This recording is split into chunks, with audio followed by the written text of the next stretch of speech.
Hello everyone, बहुत बहुत स्वागत है आपका RK.ट्यूशन में। बहुत सारे एग्ज़ाम्स ऐसे हैं जिसमें रीजनिंग आती है, यानी आपका तार्किक चिंतन जिसको हिंदी में बोला जाता है।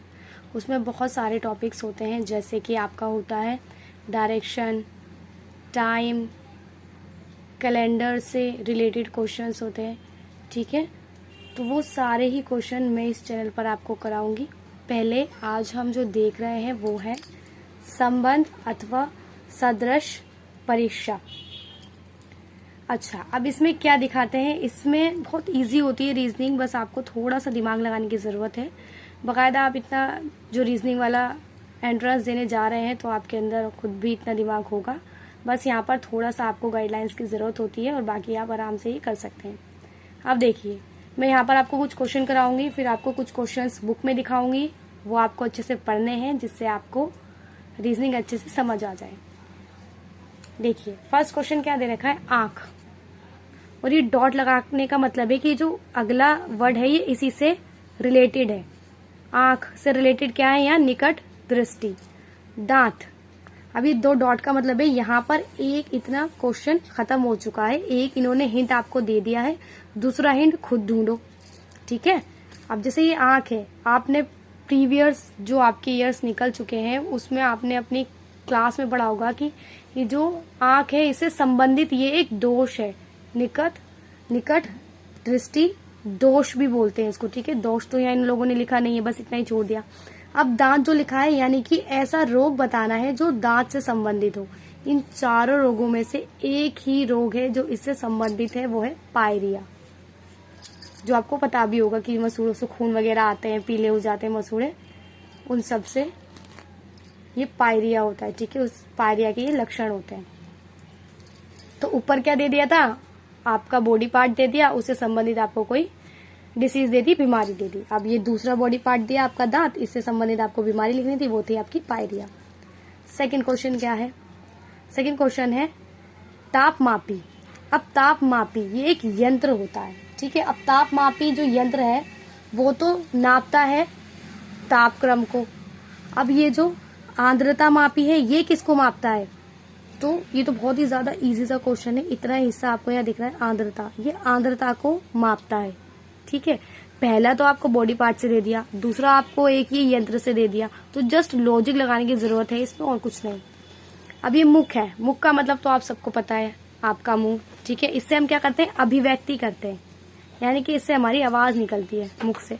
तो संगीत से क्या निकलेगा? संगीत से ध्वनि निकलती है। ठीक है, तो इसका आंसर क्या होगा? ए, ध्वनि। Next, television. अब यहाँ दे रखा है टेलीकास्ट। अगर यहाँ पर टेलीविजन के साथ में यहाँ पे एक्टर, एक्ट्रेस या कोई नाटक का आपको नाम दे देते, सीरियल एक्ट्रेस को कोई नाम दे देते, तो यहाँ पर आपको उससे रिलेटेड, रेडियो से रिलेटेड कोई भी जो वो होते हैं ना आपके आरजे वगैरह, उनका नाम ढूंढना होता। लेकिन यहाँ पर आपको टेलीविजन के साथ टेलीकास्ट दे दिया। अब रेडियो से क्या होगा? रेडियो से सीधी सी बात है, प्रसारण होगा, है ना। जब टेलीविजन से टेलीकास्ट हो रहा है तो रेडियो से प्रसारण होगा। नेक्स्ट, रुपया। आप सब जानते हैं, अगर आप भारत से हैं तो अगर आप बाहर दूर देश से भी भारत में आए हैं या फिर आपने जनरल नॉलेज पढ़ी है तो ओब्वियसली आपको पता होगा कि जो रुपया है वो भारत की करेंसी को कहा जाता है। तो येन कहाँ की करेंसी है? रुपया तो भारत की करेंसी है, येन कहाँ की करेंसी है? सबको पता है, ये जापान की करेंसी है। ठीक है, इसका आंसर है बी। नेक्स्ट क्वेश्चन है आपका धुआं। अभी जो धुआं है, यहाँ पर इसके साथ में संबंध में क्या दे रखा है? प्रदूषण। यानी कि अगर धुआं करोगे तो प्रदूषण हो जाएगा और युद्ध करोगे तो विनाश हो जाएगा, है ना। अगर आप युद्ध का विजय में लगा दोगे तो एक ही इंसान की तो विजय होगी और उसके सैनिक भी मारे जाएंगे, तो होगा तो विनाश।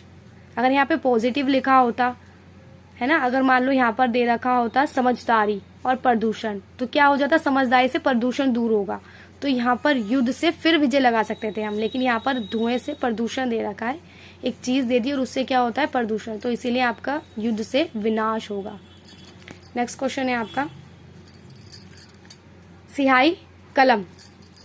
ये बता रहे हैं कि जो सिहाई है वो किस चीज में होती है? वो कलम में होती है।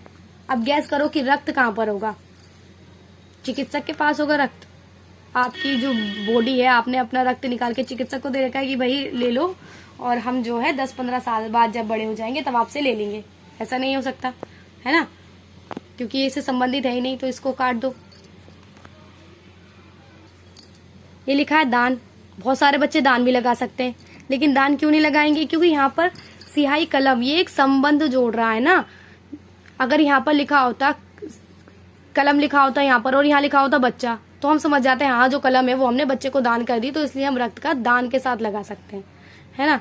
अब रक्त से क्या दुर्घटना, अगर कार होती यहाँ पर तो दुर्घटना भी मानते हैं कि हाँ भाई कार से दुर्घटना हो सकती है, परंतु यहाँ पर रक्त दिया है, तो रक्त कहाँ पर होता है? शिराओं में। इसका आंसर ऊपर वाला है, ठीक है, शिराओं में होता है रक्त। Answer number A. नेक्स्ट है कब, यानी कि कोई व्यक्ति पूछ रहा है कब, तो जल्दी लिखा हुआ है यहाँ पे, जल्दी। इन्होंने टाइम पूछ लिया कि कब करना है, तो जल्दी करना है। अब हमें क्या बताना है नेक्स्ट? कहाँ, कहाँ से क्या हो सकता है? कहाँ यानी कि कोई जगह पर ही तो बताएंगे। अगर मम्मी पूछ रही है कि तुमने आइसक्रीम खाई थी, वो कहाँ रखी थी, तो तुम ये तो बताओगे फ्रिज में रखी थी या टेबल पर रखी थी, है ना। तो इसका आंसर क्या होगा? यहाँ पर 4 ऑप्शन दे रखे हैं, कैसे, विश्राम कक्ष में, समय पर, क्यों। इन चारों में से जरा एक सोचिए क्या होना चाहिए आपका आंसर। सीधी सी बात है, विश्राम कक्ष में, है ना। कहाँ, एक जगह बतानी है ना हमें, तो विश्राम कक्ष में। अब देखिए यहाँ दे दिया वृद्धि, यहाँ पर एक मैंने बताया था बीच में 2 डॉट्स आ गई, तो यहाँ पर इतना खत्म हो गया। अब हमें इसका भी ढूंढना है कि इसके साथ क्या आएगा, और उत्तराव का भी ढूंढना है कि भाई इसके साथ क्या आएगा। तो अब हमें ऐसे तो नहीं पता चल रहा कि इन्होंने संबंध दिया क्या है, क्योंकि उसके आगे का गायब है और इसके पीछे का गायब है। तो हमें ऑप्शन में पढ़कर पता चलेगा कि आखिर इसमें है क्या। अब देखो वृद्धि, ये आगे वाले जितने भी हैं वो आगे वाले के साथ हैं, जितने भी पीछे वाले हैं वो पीछे वाले के साथ हैं। अब उगना, वृद्धि उगना, ये तो कोई संबंध ही नहीं हुआ। चलो पीछे वाले का संबंध तो हम मान भी लें। उतराव के बाद चढ़ाव लगा दे, लेकिन ये वृद्धि के साथ तो नहीं हुआ, तो ये नहीं होगा आंसर। नीचे वाला देखिए मूल्य, वृद्धि मूल्य, तो ये तो हो नहीं सकता, क्योंकि मूल्य तो किसी चीज का होता है ना, वृद्धि हमारे शरीर में होती है, तो फिर ये भी नहीं होगा आंसर। वृद्धि के साथ उदय, उदय तो सूर्य का होता है, वृद्धि का थोड़ी ना। वृद्धि तो हम कहते हैं ना घटती है या बढ़ती है, तो इसका भी आंसर नहीं होगा। मैंने क्या कहा, वृद्धि घटती है या बढ़ती है? घटती को भी हम दूसरे शब्दों में कमी कहते हैं, तो वृद्धि का जो विलोम है वो है कमी। कहते हैं ना कि हमारे कारोबार में तो वृद्धि हो रही है और हमारे कारोबार में तो कमी हो रही है, तो कमी और वृद्धि एक दूसरे के अपोजिट है, विलोम है, तो इसका आंसर ये है। अब दूसरे वालों को भी देख लेते हैं। देखो उतराव का चढ़ाव बिल्कुल सटीक बैठ रहा है, बिल्कुल सही बैठ रहा है, तो इसका ऑप्शन क्या है यहाँ पर? कमी और चढ़ाव, यानी कि इसमें विलोम बताना था। अब देखिए, अब हम इसी जो मैंने ये वाले प्रश्न कराए हैं, मैं आपको अब बुक में दिखाती हूँ। आपको इन क्वेश्चंस को पढ़ना है, आंसर बाकायदा लगे हुए हैं, इनके आपको बस संबंध देखने हैं, इसलिए आपको ये पढ़ना है कि आखिर इनमें संबंध है क्या। तो देख सकते हैं आप, यहाँ से शुरू है क्वेश्चंस, ठीक है, first, second and third.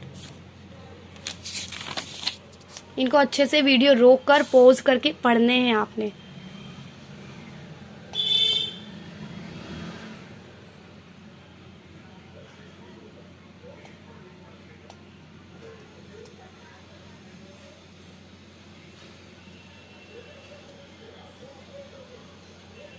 Video पसंद आई हो और समझ में आया हो तो प्लीज़ लाइक कीजिएगा, चैनल को सब्सक्राइब कीजिएगा।